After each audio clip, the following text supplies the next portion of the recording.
So I work down the hall from Paul Sloan, and he asked me to come and cover for him while he's off gallivanting.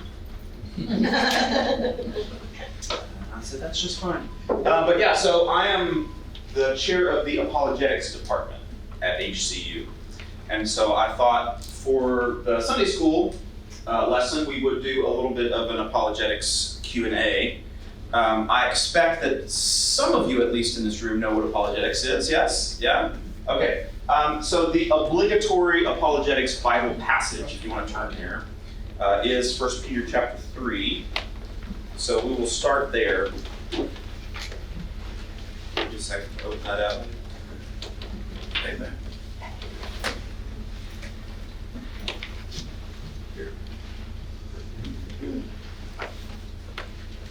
So 1 Peter 3:15 is the tagline for when you're in front of a group of Christians and you tell them that they should care about apologetics. This is what you point them to. The verse is, "In your hearts, honor Christ the Lord as holy, always being prepared to make a defense."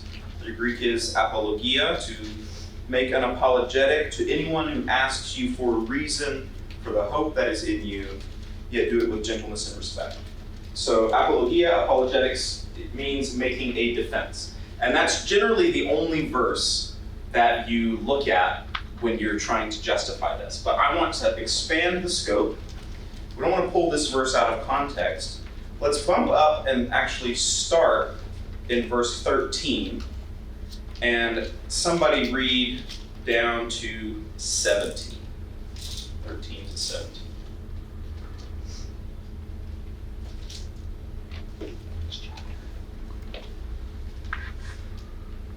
Now who is there to harm you if you are zealous for what is good? But even if you should suffer for righteousness' sake, you'll be blessed. Have no fear of them, nor be troubled. But in your hearts honor Christ the Lord as holy, always being prepared to make a defense to anyone who asks you for a reason for the hope that is in you.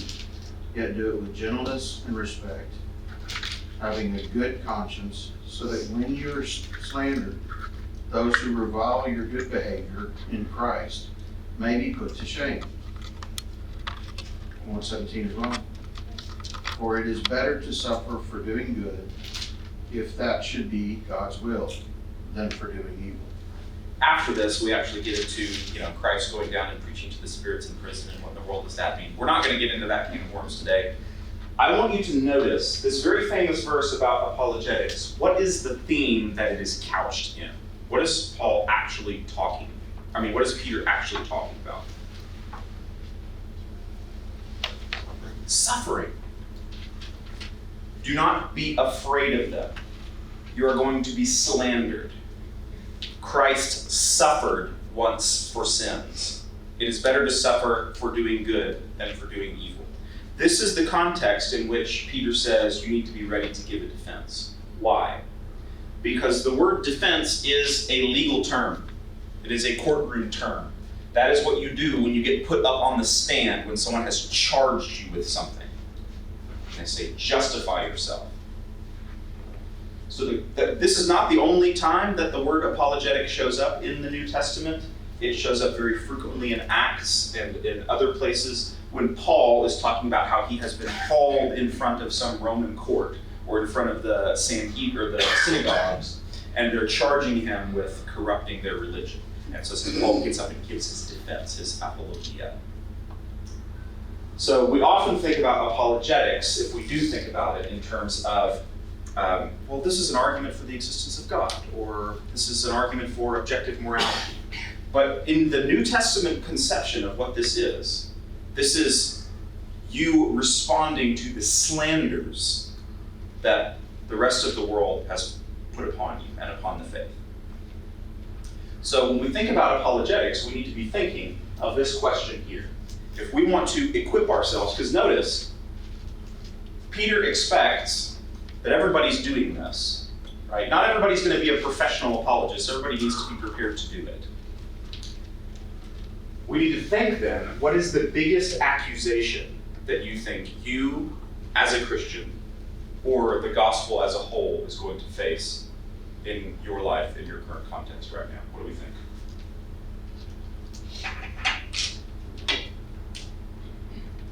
How can any educated person believe in this stuff? It's a fairy tale. Unbelievable. Silly. The angel, if God is here, why Yeah. that thing happen? Problem of evil.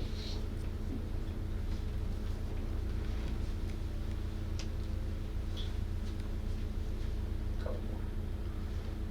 Is there objective truth? It's relativism. He says they revile your good behavior. Yeah. That's why they're doing it, because they revile your good behavior. They're jealous. There is, this is a good point.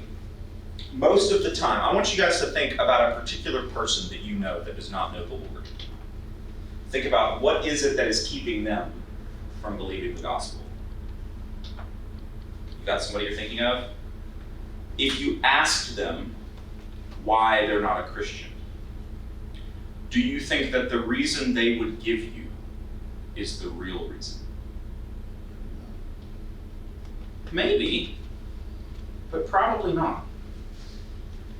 They're probably not going to say something like, because I hate that you're better than me, or something like this, right? I'm reviling you for doing I'm good. not good enough is what I've heard sometimes, Oh, I just if you feel get down to guilty. it. Think about, this is one we don't have up here.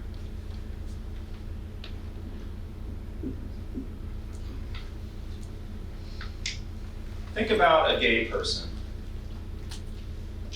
So why don't you believe in the gospel? And they might say something like, well, I see all this evil in the world, and if I believe in the gospel, then I have to pitch out science or something like that. But it's probably a lot closer to a hard reason of, I feel judged, I feel like you hate me, I would have to break up with this person, right? This would change my life in a way that I don't want. We often find this with Jesus, when Jesus is doing this, is that somebody asks Jesus a question, and oftentimes, especially in the Gospel of John, he just starts talking about something that seems completely unrelated. Have you noticed this? Why? Because Jesus actually knows the real issue instead of the one that's put up. So this is important. But does that mean that we then have to ignore the things that they're actually saying?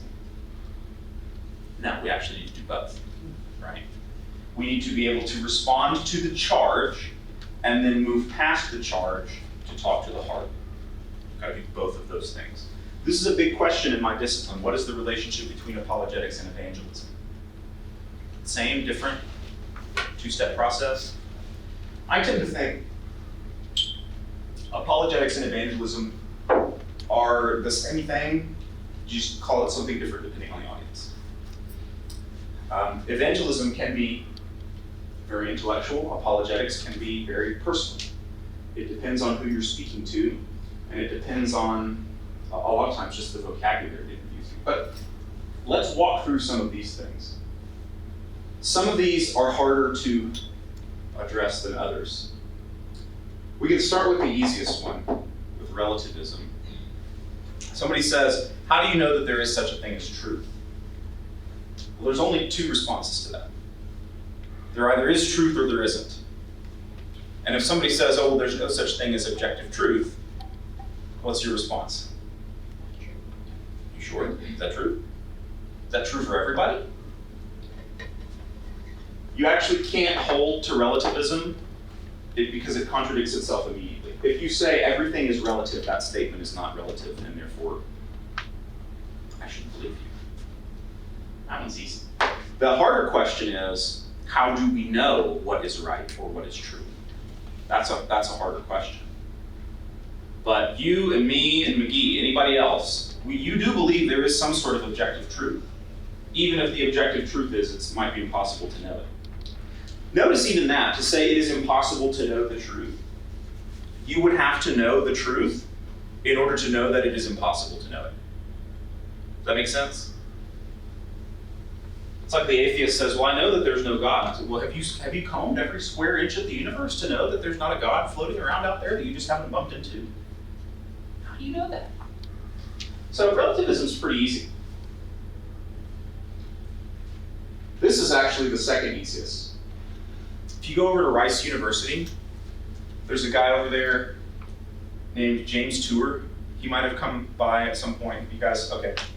So James Tour, among many other people, top tier scientist, also very heartfelt evangelical Christian. We get this charge from people really starting in the 1800s. There's a conflict between Christianity and the educated. Prior to that, Christianity and the educated is the same people. It was the Christians in what we call the Dark Ages that were inventing the universities and the hospitals and civil rights and international law and preserving all of the works of classical literature from Greece and Rome. The idea that there's some sort of conflict between Christianity and the intellectual life only demonstrates the ignorance of the person that is making that charge. That's all it does. In fact, this is one of those that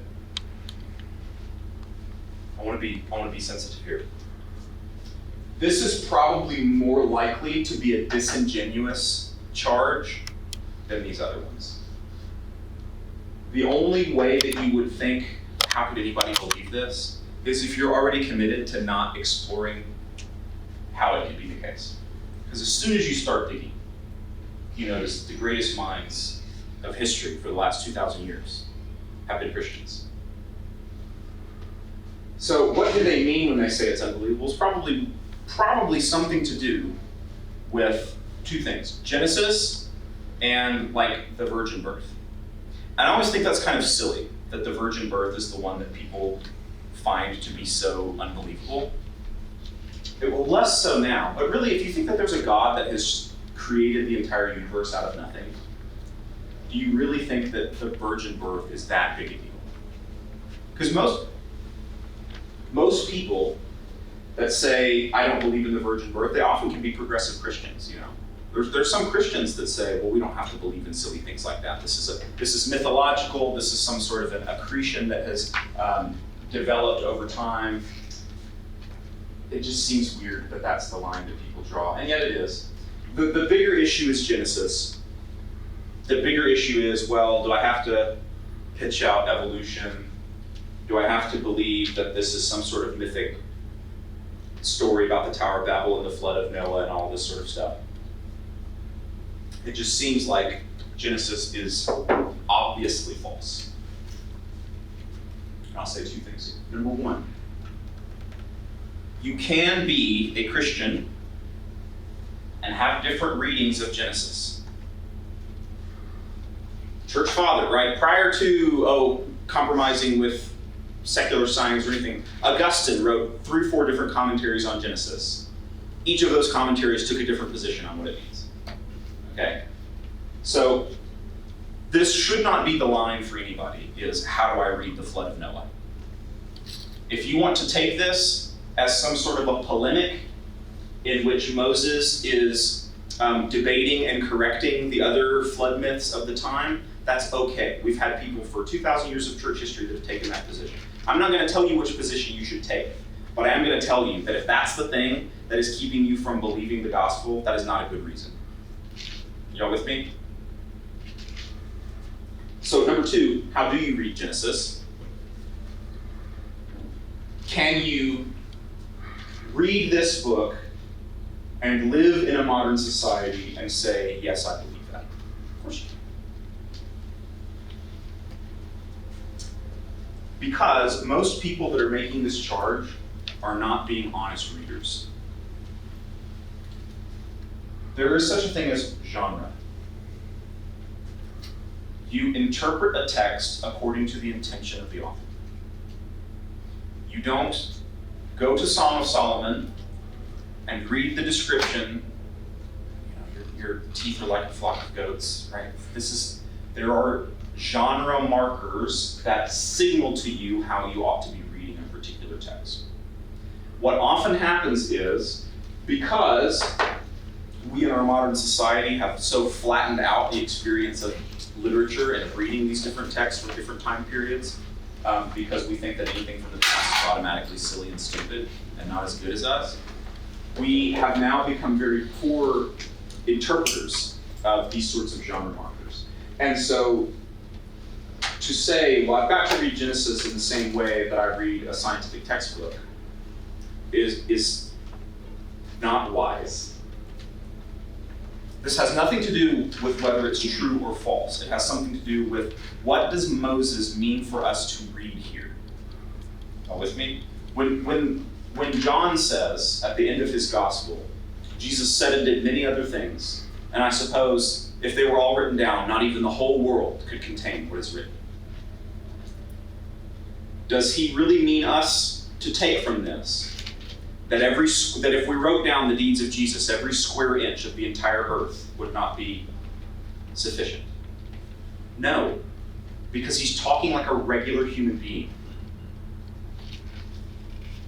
So this is a much larger conversation to get into the nitty-gritties of how to interpret these texts, but most of these people have no comprehension of the genre concerns or the stylistic markers of an ancient Near Eastern text, because they've never read them, right? How then can we trust them to interpret it accurately and tell us that it is ridiculous? It doesn't make any sense.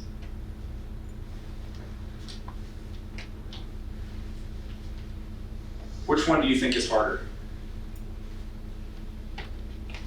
Sexuality. You think sexuality is harder? I agree. So there are actually two forms of the problem of evil. There is the logical problem, and there is the emotional problem. For several decades, the logical problem was considered to be the most difficult. In most of our lifetimes, actually, like within the last 50 years, this is now considered to be like not a problem at all. Very simple solution. A lot of you have children, yes? Do you ever take your child to go get their shots? Do they enjoy that experience? Do you think when they're a small child they can even comprehend if you tell them why they are there and why you have dragged them into this room for a stranger to poke a sharp piece of metal into them? It is very sad. Do you enjoy watching them cry while this happens? You gonna do it anyway? Why? Isn't that weird? Because you love them. Because you love them, this is happening to them. So this is it. This is the solution to the logical problem of evil. If God has an overriding reason for allowing something bad to happen, he is not evil for allowing it to happen. Do you have to understand why this is happening for that to be the case? No, because guess what? We are a lot smaller compared to God than your child is compared to you. So the logical problem of evil says if there is one instance in which it is justified for God to allow evil for a greater good to come, this problem goes away. And we just did it right here. We just think of one instance. So the logical problem of evil is actually eliminated. We don't have the information to make this charge against God. This is the more difficult problem, the emotional problem of evil. That's the one that we're dealing with in our prayer requests here at the beginning of this Bible lesson. Okay, I get that there might be some reason for God to give this person cancer, but it doesn't feel good, and I don't trust the God that's letting this happen. So how do I solve that problem? The thing that you don't want to do when you're confronting the emotional problem of evil is give the answer to the logical problem of evil. Well, philosophically considered, no, that's not helpful. What you need, when you're confronting the emotional problem of evil, the charge is, I don't trust you, I don't know if you're good. I don't feel that I can give myself to you. You don't go to philosophy, you go to the cross. Because God is the one that has actually suffered. He knows. He knows what this is like. There is only one religion in the entire world who has a God that has died for his worshipers.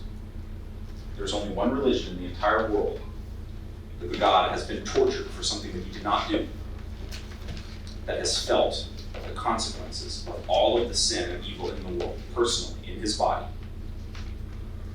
and it's Christianity. There isn't actually another option for the emotional problem of evil outside of Christianity. You know the best other option than the crucified God is, I guess you just gotta deal with it. You notice that all of the people saying there's all this problem of evil in the world assumes that they know that there is such a thing as evil and goodness? Where did they get that from? If there is no God, right, this problem of relativism, if there is no God, there's also no such thing as evil. And therefore you don't have a problem. Why are you charging me with this? The bigger problem for the non-believers is the problem of goodness. If there's no such thing as a God who has made his standards known to you and has also provided you a way by which, knowing that you cannot meet those standards, he has provided for you to be justified. How do you explain? Look, evil's one thing. There's natural evil, there's floods, there's hurricanes, there's all sorts of stuff. How do you explain the guy that jumps on the grenade to save his squad mates? Biologically, there's no reason for him to do that. If we're just these biology machines, we're going to reproduce our genes. Absolutely no reason. I'll explain somehow. Okay, this is the biggest problem. Why? Not because it doesn't have a solution, but because the solution is relational, not intellectual. Okay? We can very easily exegete the text of Scripture to prove that there is a traditional sexual ethic that the Bible dictates. Okay? That's not difficult at all. All sorts of people want to explain it away, they do a very bad job at it. But again, that's not how you're going to solve the problem for the person who's struggling with this. What you have to do is very similar, actually, to what you do here, which is to say, I understand that you feel alienated or rejected. You feel like no one accepts you. You feel like you don't have a place in society. You feel like there's somebody that there's this condemnation that you feel towards what you want in life. I understand all of this. Maybe I don't fully understand it in exactly the same way. I know somebody that does. This is not one of those issues that I'm going to give you like a 4-point, this is the strategy that you take when you approach it. The best witness to this is just that. It is witness. It is a faithful presence with this person to show them what the real character of God is. Because guess what? Most of these people that are struggling with this, they don't actually know what Jesus is really like. They know what they have heard he is like from other people who hate him. You need to show them the real Jesus. You need to show them the real Scripture, because they have a pretty fundamental misunderstanding of the nature of God most of the time. So this is one of those that you can't actually make an argument against in a way that's going to effectively convince somebody in the same way as you can do some of these other ones. This is a relational problem, not a logical problem. Once again, logical problem's easy, emotional problem's the hard one. Okay. These are the biggest accusations. This is why people think Christianity is weird and inappropriate and maybe has no place in a civilized society. We're getting there, by the way, even in the United States. In the last few years, there's been a struggle. We might see a shift back towards making Christianity more acceptable. I think globally, however, it's moving in the other direction. So those are the big accusations. But we leave here, I want at least for you to say, I feel like Austin has equipped me a little bit. I want to go through a few of these When you're talking to somebody that doesn't believe the gospel, and you're witnessing to them, which we all should be doing, what is the thing that you would be apprehensive for them to bring up? What is the thing with like, well, I don't really know the answer to that. I hope they don't ask me. I hope the conversation doesn't go there. I don't feel like I know enough. Let's do that. Let's talk about some of these. What is the question that you are most afraid to be asked in a conversation about Christianity? So my best friend was an atheist, and I met him when we were working together. I was a paralegal, he was an attorney, and we were buddies. And he said, there's no empirical evidence that God exists. I didn't know what that meant. Once I looked it up, I prayed about it. And so I feel like if you've got some kind of argument that you're afraid of, ask the one that knows. Yeah. Because what he did is he talked through me. And so I started out by saying, you know, I'm not nearly as intelligent as you are, because I knew that I wasn't. And of course, he kind of broke down a little bit. Said, well, you're not stupid. Yeah, it's rhetorically effective. You compliment the other person, yes. So I said, but you would agree that I'm smarter than a bird? And he says, yeah, you're not a bird brain, you're smarter than a bird.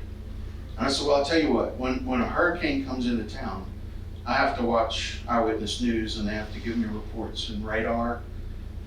Otherwise, I wouldn't know till it's on me. But a bird knows, and you'll see them flocking in from the ocean in droves, and the animals know when a hurricane's coming in, way before it happens.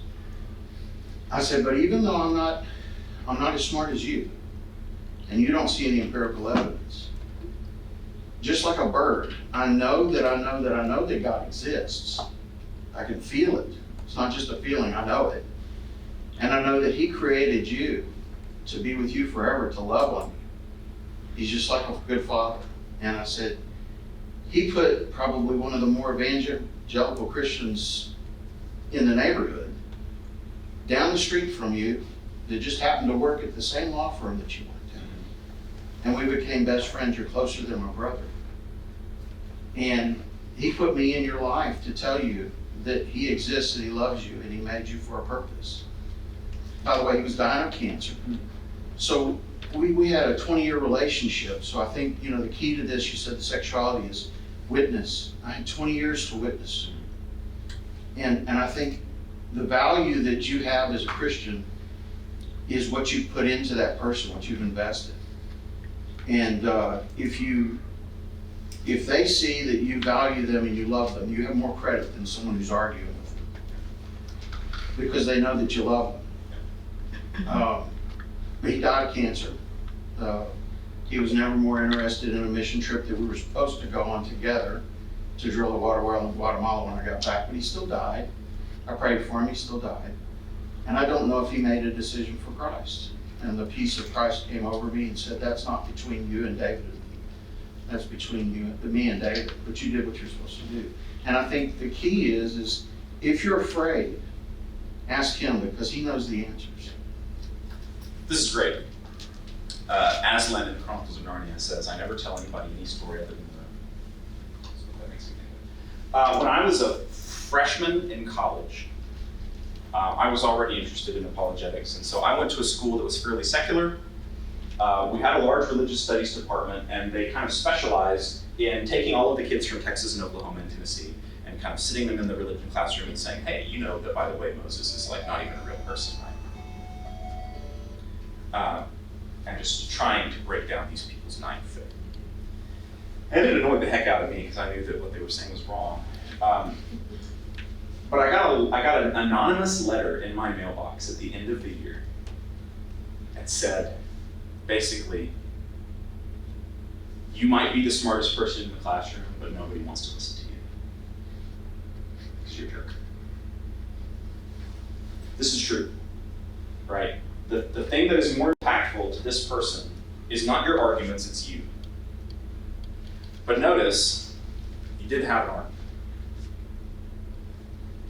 When I say that these things are relational, I don't mean just be nice to the person. You know that quote that is attributed to Francis of Assisi, preach the gospel at all times and when necessary use words? That's not real. He did not say that. You do need to use words. At some point, you're having these conversations. If after 20 years this person does not know your opinions on any of these issues, that's not going to benefit them at all. But isn't it interesting? We often forget when we're dealing with this, God is a person. You can talk to him, and he talks to you. And you actually can ask him these questions, and he can give you answers to these questions. It's a great response. If I were going to transform it into more academic language, you made an argument from the Sensus Divinitatis. The Reformers speak about an inborn sense that all people have, that the knowledge of God is imprinted in them on the basis of Romans 1. It's not that they don't know God, it's that they suppress the knowledge of God. Which is often what happens here. You want to know why these people demand more and more and more and more in terms of cultural acceptance? It's because they know inside they feel uneasy. And maybe if every single person in my life approves of me and tells me that I'm great, then that feeling of uneasiness will go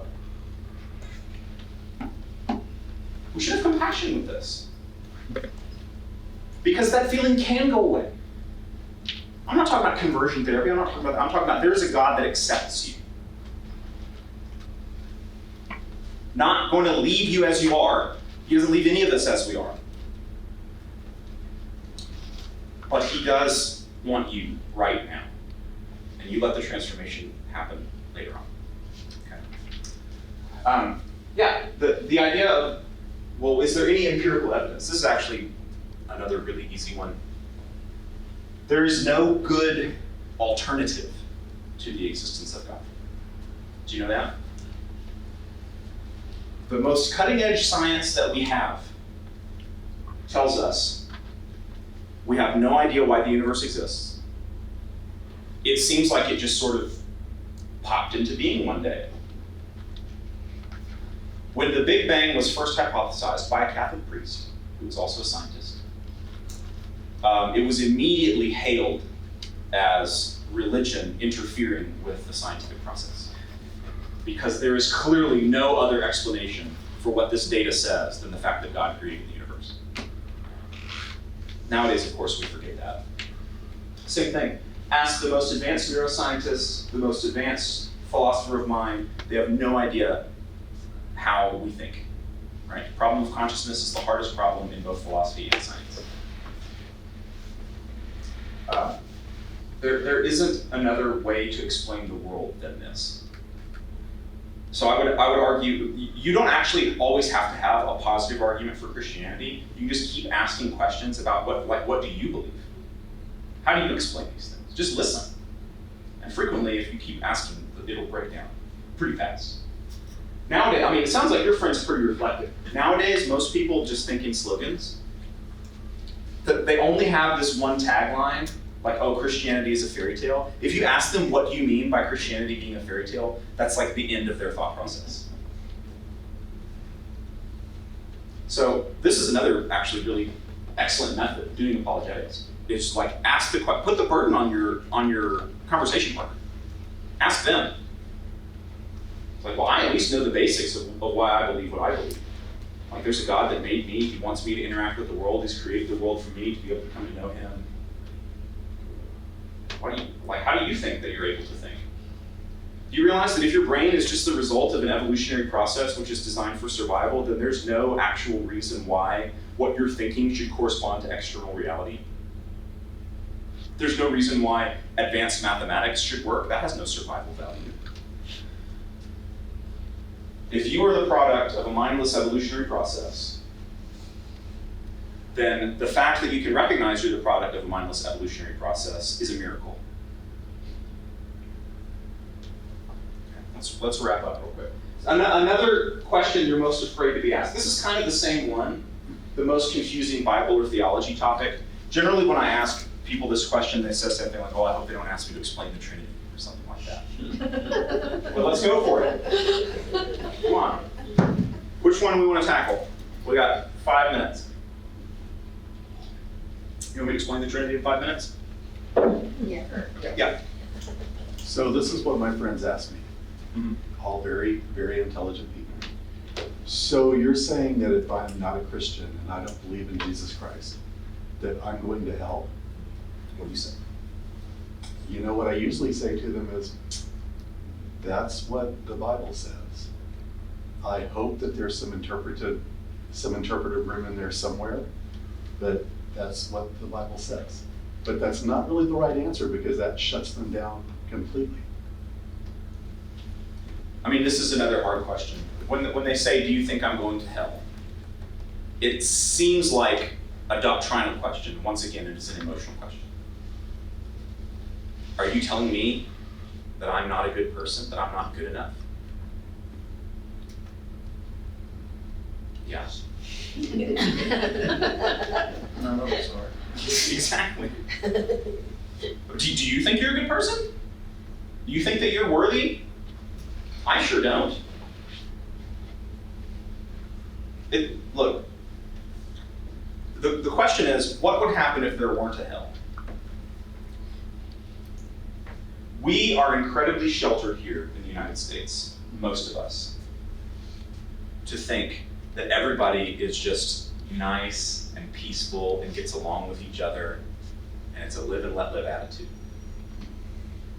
Ask somebody that lived through the Bosnian War what they think.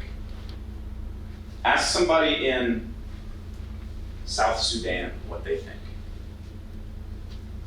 Can God really be good if God does not exercise justice against the wicked? Would you want that sort of a person? That's where you start. Look, this is not a question about you specifically. This is a question about the nature of goodness and evil and the nature of the justice that God would have to execute if he really is the perfect judge. So I'm not going to tell you that. You measure yourself against the standard. See where you come up. But the more important thing is, when you answer that question in the negative, like I did, see whether God doesn't also provide a solution. Because that's the amazing thing. The justice of God seems like it should be necessitated. We don't want these people to get away with the things that they've done. Someone has got to make things right in this world.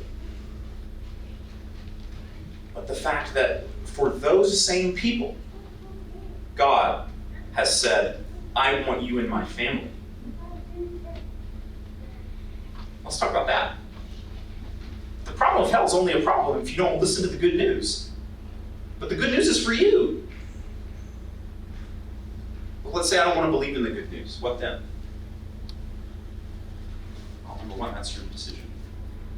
Number two, I'm sorry, but this is not a question to the extent of like, does pineapple belong on pizza? This is not an opinion question. Let's say that I don't want to believe that my car runs on gasoline. Okay, well then your car's not going to run. This is the way the universe works. If you decide to cut yourself off from the source of all life and happiness, which is God, then that is the result that you get. You cannot both have life and non-life at the same time. Does that make sense? When you decide that you don't want eternal happiness, there is no other eternal happiness than God. There's only one way, but that way is open to you. Okay, we're running out of time. It's good. All right, Eddie has told me to make sure to dismiss you promptly, and so I will do so. He gave me a hard close. So I will be sticking around after the sermon, so if you've got other things that you guys want to talk about and pull me on, this literally is my job. I do get paid for this. So if you have other things that you want to bug me about, please do so. But I appreciate y'all listening. Thank you so much. I'll see you down there.